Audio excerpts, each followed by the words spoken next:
I'm going to head straight to our next speaker, Ben Radford. Ben is deputy editor of the Skeptical Inquirer magazine. He's written thousands of articles on a wide variety of topics, including urban legends, mysterious phenomena, critical thinking, and media literacy. He is an author, co-author, and contributor to over 20 books and has won awards for his books, films, and podcasts. Will you please welcome to the stage, Ben Radford?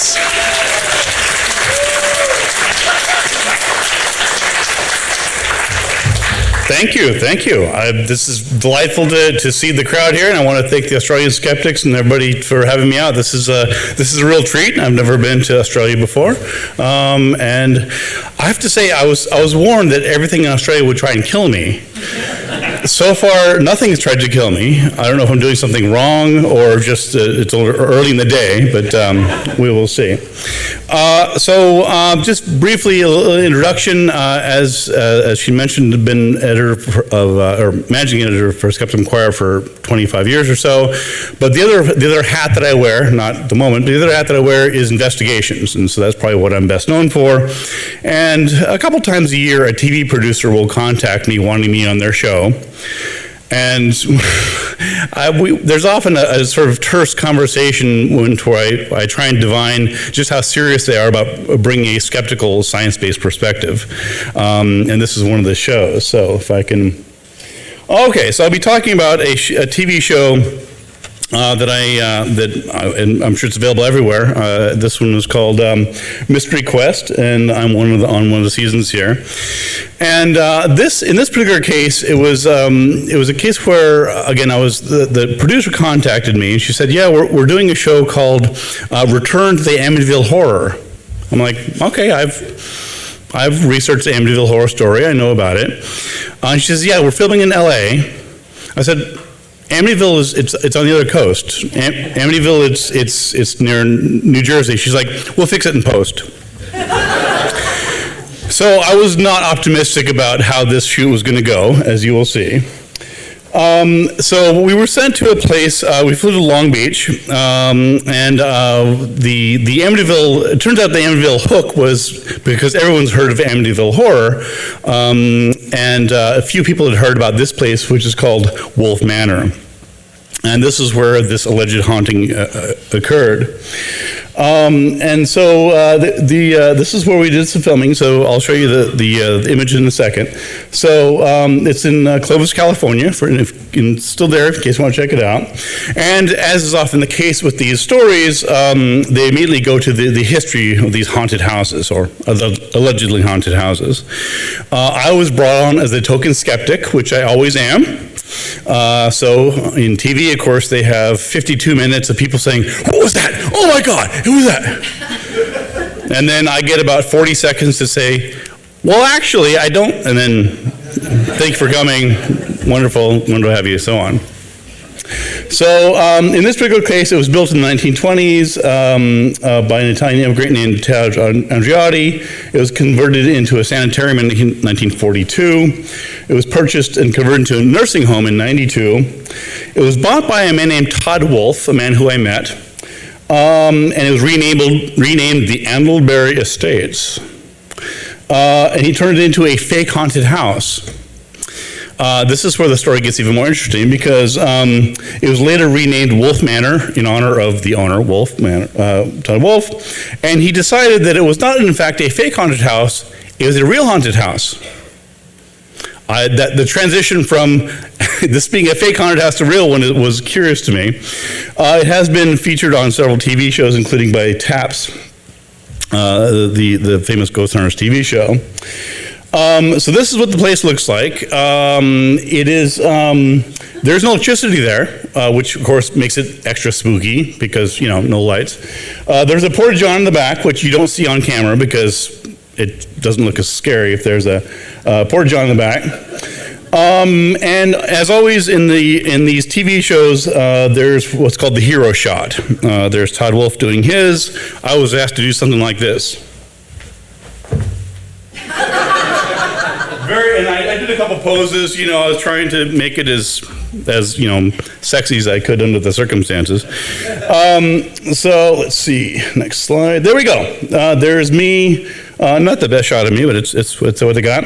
There's my hero shot. I'm listed a journalist there.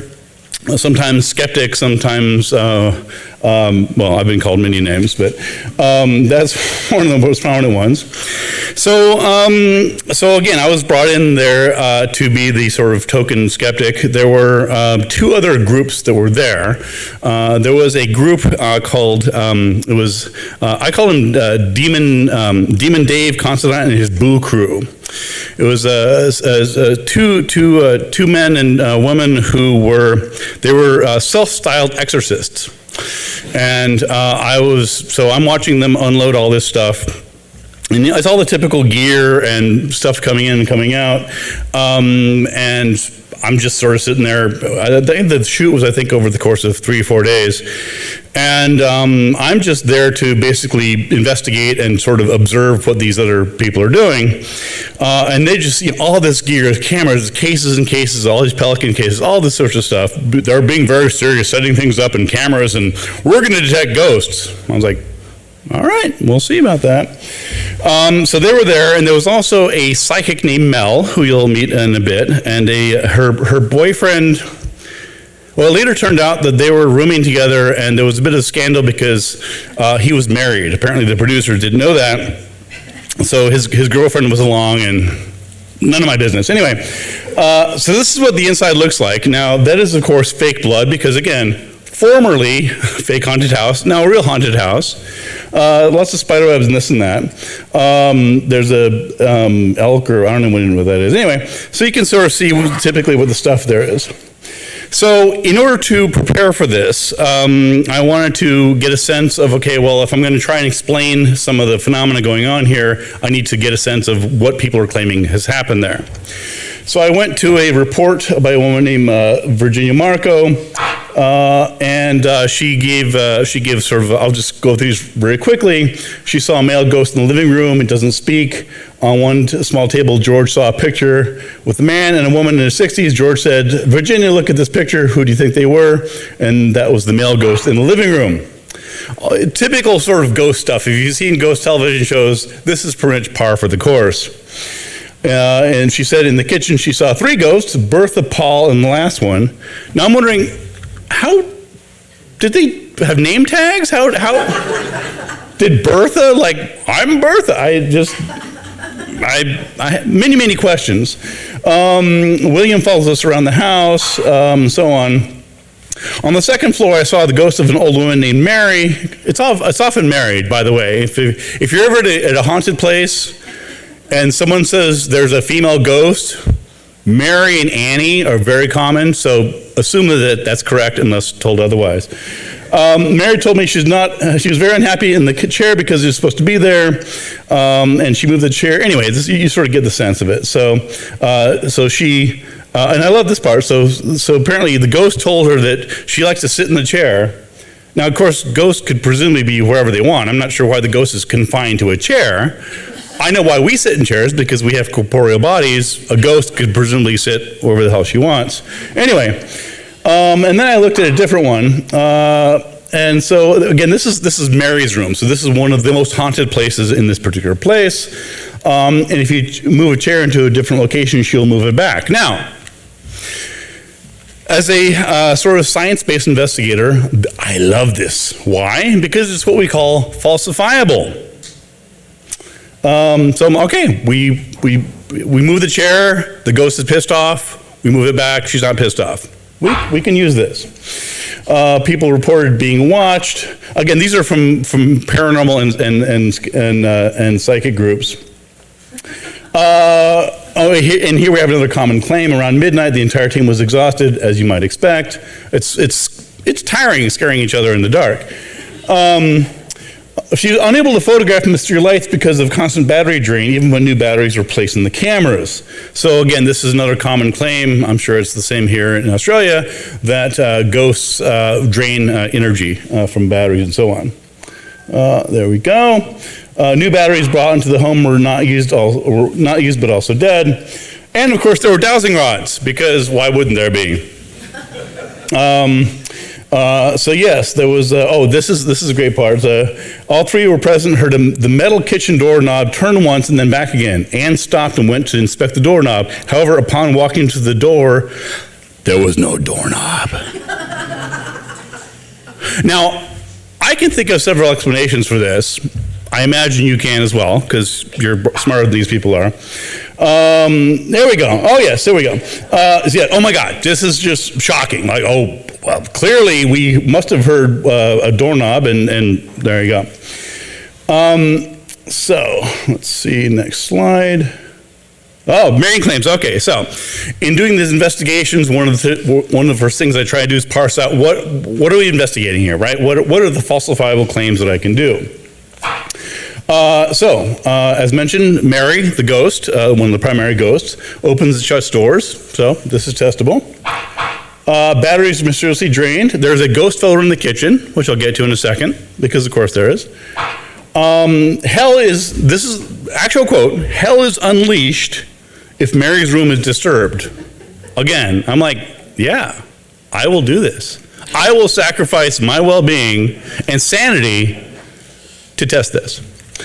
All these are testable claims. There were EVPs and ghost voices. I have a book out there investigating ghosts, if anyone's curious about more of that. So the producer said to me, okay, well, you've clearly done this before. You're the skeptical investigator. How do we go about investigating this? So I suggested a couple experiments. So I said, well, one we would do would be to move objects in the room and watch all hell break loose. Honestly, I was looking forward to this. This was, the producer's like, yeah, I don't know. That was good. And I said, okay, well, we can test, so I'm explaining this to the producer. We can test unexplained battery drain with new batteries. And the producer's like, yeah, we can do that. You know, it's keep in mind, they're looking for something that is visually interesting on camera. Their scientific validity is secondary or tertiary. Their question is, does it look good on camera? That is the criterion here. Can we make this look good? So, now to the EVPs. Now, I'll take just a quick aside to explain. I imagine many of you know what they are, but basically it's electronic voice phenomena. If you were at trivia last night, that was actually one of the answers to the question. I got that one right. And it's basically sort of auditory pareidolia. So you hear murmurs like, oh, did you hear that? Like, Bertha says hello or something. So I said, all right, well, we can test this. And so I said, okay, well, here's my idea. So I actually, what I did was I got off the internet, I got 3 EVPs that were allegedly collected by ghost hunters. And if these claims are true, then there should be consensus on what they say, right? So here's what one ghost hunting team found somewhere. Oh, well, clearly they're saying this means, fire in the hole, because there's a thing. But if this is not simply auditory pareidolia, then there should be some consensus among ghost hunters. Well, this clearly says X, it clearly says Y. So I spent, I don't know, maybe 45 minutes or so collecting a couple. And my thought was that I would present this to the ghost hunters, on the other side of this coin, and I would say, can you tell me what this is? And so I said, let's do this. Like, give these to your ghost hunting experts and see what they say. And this is a direct quote from the producer. He says, well, there's a problem. We don't want to make them look stupid. This was their concern, was that by bringing some science and skepticism to it, I might make the ghost hunters look stupid. That was not a difficult task, as you might imagine. That was sort of a low bar for me, and I said, "Look, I'm not." And this was because I was understanding the dynamics here, because as producers, they had me on, they had 2 other ghost hunting teams, they had a psychic, they had others as well, and what I recognized was that if I make the other guests look bad, the producer gets in trouble. Right? Their goal is not to create their goal is not to solve mysteries. Their goal is not to determine whether or not there are ghosts in this place. Their goal is to make entertaining television. And if one of their guests shows that the other guests are idiots, then the producer is going to say, well, why did you have these people on there? So I quickly, okay, sorry, I apologize, we won't do that. Here's demonologist Dave Constantine and his Boo crew. It was never clear to me whether the two in the front were brother and sister, boyfriend, girlfriend. It doesn't really matter. It was just odd to me. They were there. And they of course had a very dramatic, hero shot. This was their image on there. If we had time, I would show you the whole clip. If you could probably find it on YouTube. So again, they bring all this stuff in. There's some of the cases. I'm just sitting there having a Coke while they're just lugging all this shit in from their vans, setting this stuff up, all this sort of thing. You'd think that they're at the CERN particle accelerator or something. And they're setting all this stuff up, and I'm just like, all right. This is going to catch ghosts, all right? So they go and do these sorts of things, and here in the bottom left-hand corner, and you could probably figure this out, is that on TV, they showed these ghost hunters, like by themselves alone in the dark. They're not alone in the dark. They have a cameraman, an audio guy, and a PA who's eating potato chips right next to them. So when you see these terrified people like deep in the woods, or no, they're waiting for the next coffee break. They're not in the middle of nowhere. So here are the other folks. This is psychic medium Mel, and I did not choose this photograph because it's salacious, although she's an attractive woman. It's really the only one I could find. She is an animal rights activist, which is cool. This was her boyfriend. Well, doesn't matter. He was a scientist who developed a ghost walkie-talkie. His name is Andy Kopic, and I met, again, they were together on the shoot, and they were hanging out and doing sorts of things, and he was very, very full of himself in terms of, like, he had invented a ghost walkie-talkie. And he had a degree or something. I got a couple degrees, but it's not in whatever the hell he's got. Anyway, he was impressing them, and of course, here he's like some mist in front of a laser. Like, oh, that's cool. There we go. The producers love this, right? It's like it's mist in front of a laser. That has nothing to do with ghosts or anything else, but it looks cool. So there you go. So they're doing their thing.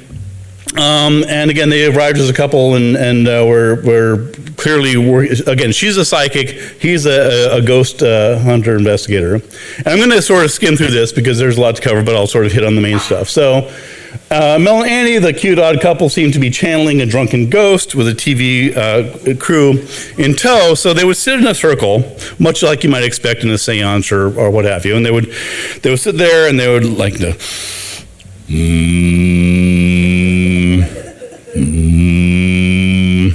And I'm watching this, and it's getting late, and I want to eat dinner, and I'm not in the shot, so I can't interact with them because they're doing their thing, and I'm just basically behind the cameras watching all this stuff. Apparently, they were hearing spirit voices. This will become important later on, because they would say, "Oh my God, did you hear that?" It's like, and there was a voice.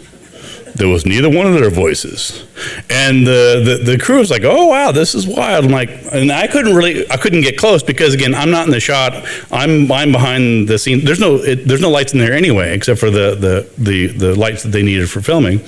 So again, I wasn't able to sort of get close, and like I'd be like all in their business, like what is that? So I had to sort of stand back.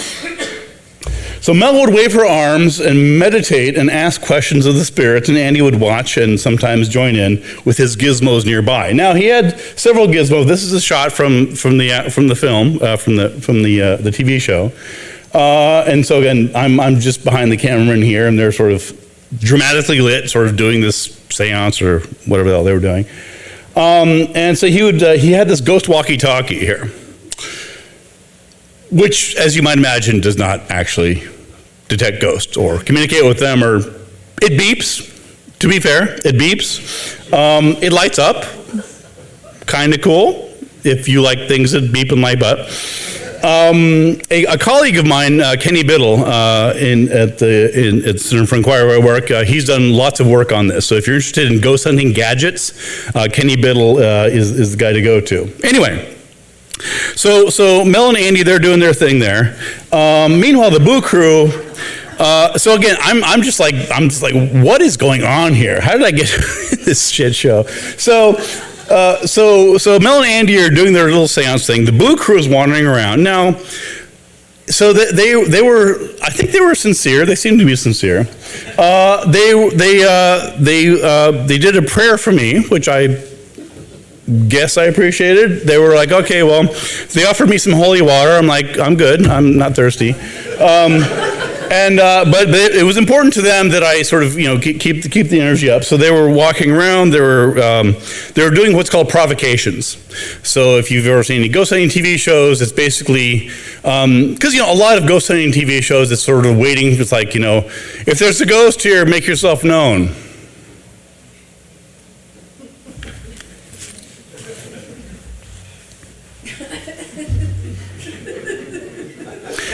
If there's just anything, a sign, a thump, a fart, we'll take anything you have.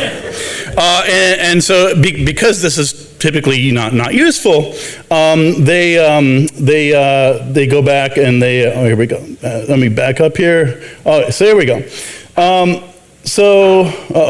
I'm backwards here. So what they do is they find. Okay, so here's what we have here. So. Oh shit! I'm going way backwards here. Oh, okay. So I'm going way. I don't even know what's going on. This thing is haunted. I don't know what's going on here. All right. You know what? I'm just going to go backwards. I think I'm on the other side of the equator, so I think that's what the problem is. Could we restart this, please? Anyway, while we're restarting that, So again, set the stage. Mel and Andy, they're doing their ghost hunting seance thing. Thank you. All the way to the beginning, or like 2/3 of the way through. Thank you. Perfect. Thank you. So they're doing their thing, and so they're trying to provoke the ghosts. Like, if they're not being cooperative, just piss them off. So they'll like insult the ghosts, which I just like, you stupid empty room. I don't like you. You're ugly. Anyway, so nothing was going on, basically. So they pulled out the big gun. So they pulled out forward-looking infrared radar device, or FLIR. I imagine some scientists in the room will recognize what this does and does not do, including detect ghosts. And so this is what they found. Yeah, I know. You're like, wow, a ghost. So this again looks good on camera, which was the entire goal. And says there's a warm spot on the wall. I'm like, okay, I believe you, right? So their interpretation was that it was a vortex portal to another dimension. In a house in Carson, California, with electricity. That was in case you're wondering where a vortex portal in a dimension is, this is where it is. So I saw a warm spot on the wall. So it was about 7 or 8 degrees warmer than the surrounding area. Either way, it was odd because all the power in the house has been shut off. Keep in mind, there's no electricity here. They're like, well, if it's not a ghost, what is it, Mr. Skeptic? It's not a heater because we don't have heat because we're all cold. Right, we got the camera in here, so I had to admit it was a little odd. I mean, there seemed to be a warm spot on the wall, and as there was no electricity in the house, so we went looking around for it. Went down to the basement. Didn't see anything there. So I decided, what are the possible explanations for this? Well, there was in fact a beehive behind the wall, or could be then. Bird's nest. Squirrel or their varmints, external electricity, heat duct, or of course, a vortex portal to another dimension composed of angels, demons, and ghosts. You can guess which explanation that I actually. So here's the thing. So they didn't bother to go into the room behind there to look. I'm like, okay, here's the warm spot. Let's go on the other side of that wall. They're like, well, no, we found a vortex. I'm like, let's just humor me. Oh, look, there's a bunch of dead bees there, which would explain the small difference. Anyway, so there were experiments. Again, we're going back to things that are testable on the TV show. So I'm hoping that we can disturb Mary's room and get some hell. I did test the ghost batteries. I went to a local store and bought some brand new packaged batteries. I placed them on the mantle there. I don't have time to go into it, but I actually went back, and as you might imagine, they were exactly the same and unchanged. There was a ghost photo, because of course there was. So this was presented to me in the camera as a woman in a long dress or a young boy carrying wood. Really? Those are the two? Like, it's clearly a woman in a long dress or a young boy carrying wood, or somebody with wood. I don't know. And I wasn't buying it, but again, it's an ambiguous photo. I don't know what the hell it is. So investigation, the seance resulted in mysterious low murmurs or voices. Demon Dave and his Boo crew found an interdimensional portal or a bee's nest. Experiment 1, disturbing Mary's room. Hell didn't break loose. Not even a little bit of heck. It was very, very mundane. The ghost-proof batteries failed. There was no draining into the batteries at all. And then was the kitchen ghost photo. And the dark image resulted in poor quality, which probably results in pareidolia. So I went, and so they actually have the image here of that figure there. So this is an audio tech. And he'll become important in the story. I'll sort of move this along. So I'm being investigated. I'm being interviewed there, and I would say 80% of my investigation was left on the cutting room floor. As you might imagine, lots of stuff never made it. So my best guess was this was Odie. I don't know, but I don't know if Odie. I'm guessing it was a fictional character, therefore doesn't have a spirit. I'm not an expert on these things. But either that or just some blurb on there.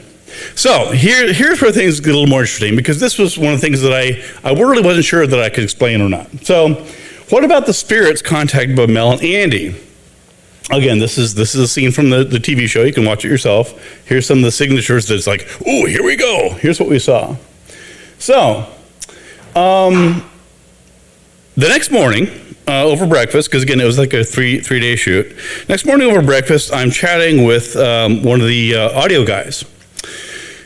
And we're just having breakfast, and he's like, something odd happened last night. I was like, you mean ghost? Like, no, not like a ghost.